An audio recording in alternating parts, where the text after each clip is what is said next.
Hello and welcome back to our channel. যদি তোমরা প্রথমবার আমার ভিডিও দেখে থাকো, আমার নাম ময়ূরাক্ষী আর আমাদের চ্যানেলের নাম সন্তপো। টাইটেল দেখে বুঝতেই পারছো এই ভিডিওটা কী নিয়ে। ভিডিওটা হচ্ছে মানে এরকম কোনো টপিকে যে ভিডিও করব সেটাই জীবনে ভাবিনি। আজকে 2 সপ্তাহ হলো আমার শ্বশুরমশাই রাহুলের বাবা mister Dipankar Dusan Banerjee passed away, আমাদের ছেড়ে চলে গেছেন। এবং আমার বলতেও কীরকম লাগছে, বিকজ 7ই জানুয়ারির রাত্রিবেলা অবধি আমি পাপার সাথে বিভিন্ন রকমের ডিসকাশন করেছি, তার সাথে নানা রকমের আমার শ্বশুরমশাইয়ের সাথে আমার এরকম মানে সিলি ব্যান্টার্স চলতো আর কি, এখনও চলে। আমি এখনও ছবি দেখে কথা বলি পাপার সাথে। কি হয়েছিল পাপার, কেন পাপা চলে গেল, কেন রাহুল গেছে একলা কলকাতায়, আমি কেন যাইনি, অনেকের মনে এরকম প্রশ্ন উঠতে পারে। সেসব উত্তর আমি দেব, আস্তে আস্তে দেব। অ্যান্ড রাহুল এখন ফিরছে ব্যাঙ্গালোরে, অন রুট ব্যাঙ্গালোর। ফিরে আসুক, তারপরে রাহুলের মুখেই শুনে নিও কী হয়েছিল। ডিসেম্বরের শেষের দিকে পাপার শরীরটা একটু খারাপ হয়, বাবা একবার দুবার কোলাপস করে, বিকজ বাবা ওয়াজ ডায়াবেটিক ফর মেনি ইয়ার্স। মানে যখন বাবা 30s ছিল সেই সময় থেকে। তারপরে বাবার অনেক রকমের শরীর খারাপ হয়েছিল, যেটা আমরা জানতাম না। পাপা ওয়াজ এক্সট্রিমলি সেলফলেস, আর কাউকে জানতে দেয়নি কি হচ্ছে ভেতরে। অ্যান্ড আমাদের কারোর কোনো সেবা যত্ন না নিয়েই সেই পৃথিবী থেকে চলে গেছে, খুব ভালোভাবে গেছে। এবং আমি বিশ্বাস করি পাপা এখানেই আছে। আমি পাপার সাথে 7 তারিখ অবধি যেভাবে কথা বলেছি, আমি এখনও পাপার সাথে ঠিক সেইভাবেই কথা বলি। আর আমি বিশ্বাস করি আমি পাপাকে যে কথাগুলো বলি পাপা সেটা শুনছে, আর পাপার মতন করে সেগুলোর উত্তর দিচ্ছে।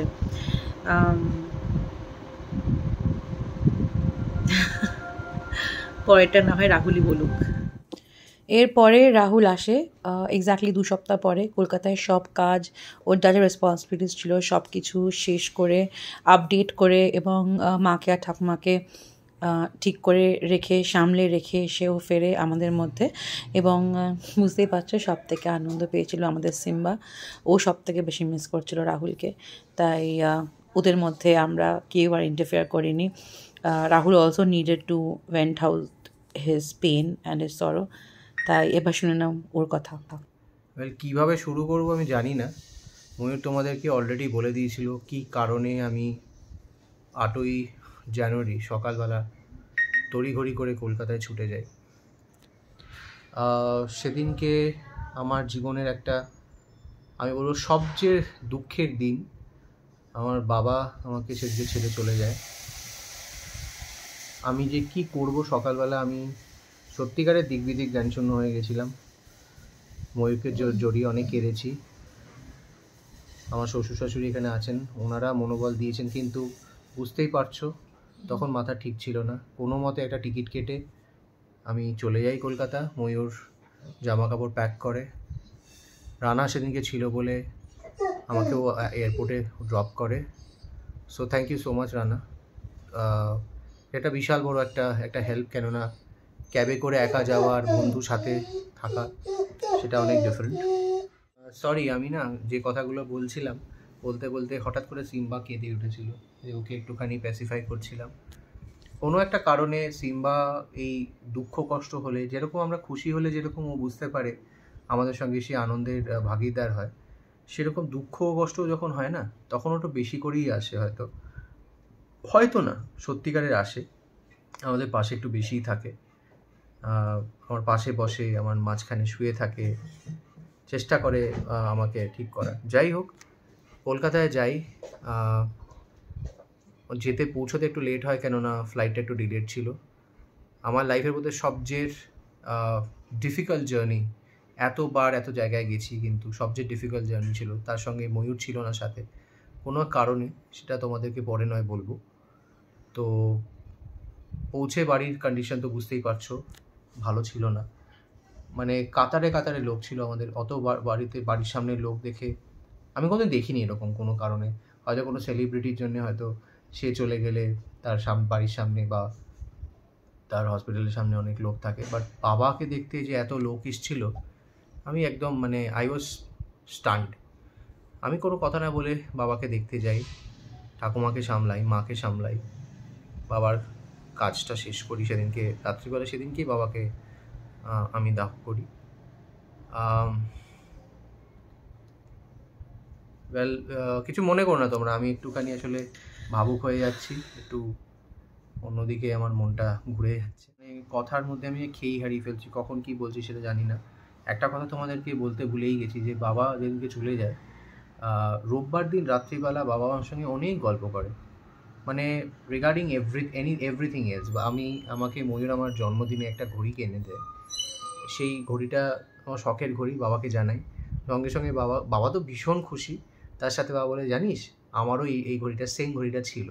তো সেই নিয়ে অনেক কথোপকথন, নানা রকম, মানে ঘড়ি, গাড়ি, সব রকমের কথা গল্প করলো বাবা। পরের দিন সকালবেলা হঠাৎ করে, বাবা প্রত্যেকদিন সকালবেলা ফোন করে আমাদের, নর্মালি আমাকে আর ময়ূরকে। সেদিনকে ফোনটা না এসে, যখন আসছিল না, আমার একটু খটখট করছিল যে কেন আসছে না।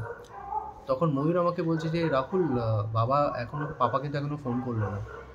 তো সঙ্গে সঙ্গে 10:30 নাগাদ মায়ের, প্রায় না তখন 10:45 বাজে, মা হঠাৎ করে ফোন করে যে বাবার, না 10:45 না, তখন 10:35 বাজে, মা ফোন করে, তো বাবার অবস্থা খুব খারাপ, তুই শিগগিরই আয়।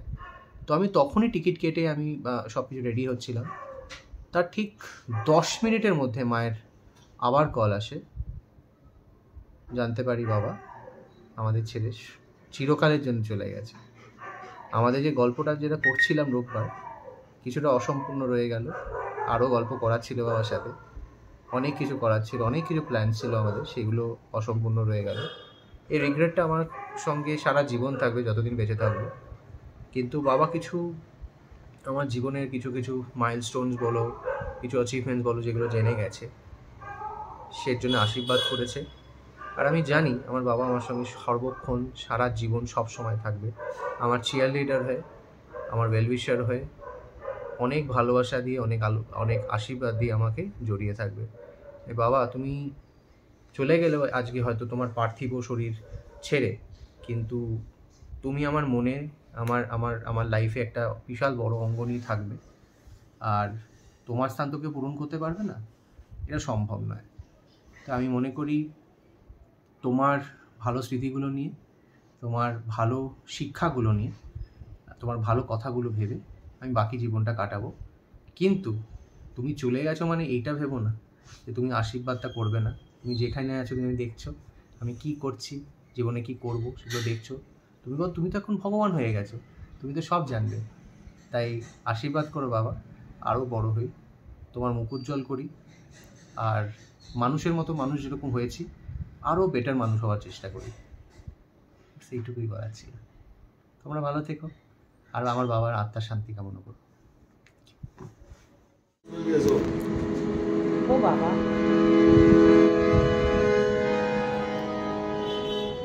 বলা না গেলে চেপে যাবো। ঠিক আছে।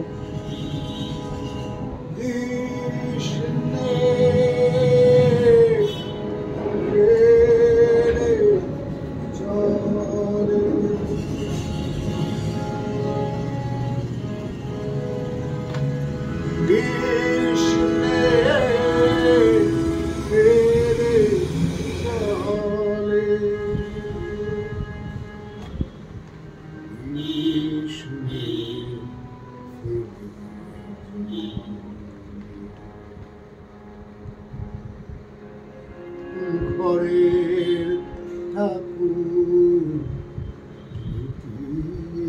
আছে, ঘরের ঠাকুর আছে, ওই ঠাকুরের বুকের তলে কৃষ্ণে পেলে ঘরের ঠাকুর লুকিয়ে আছে, ওই ঠাকুরের বুকের তলে কৃষ্ণে পেলে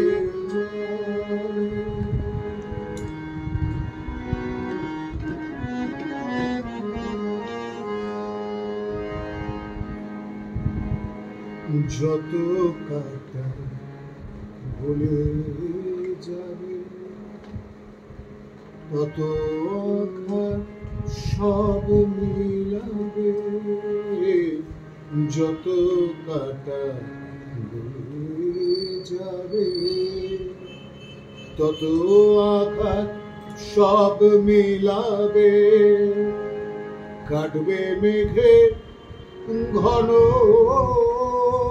ঘটা কাটবে মেঘের ঘন ঘটা জল তরি উঠবে জল কৃষ্ণে ফেলে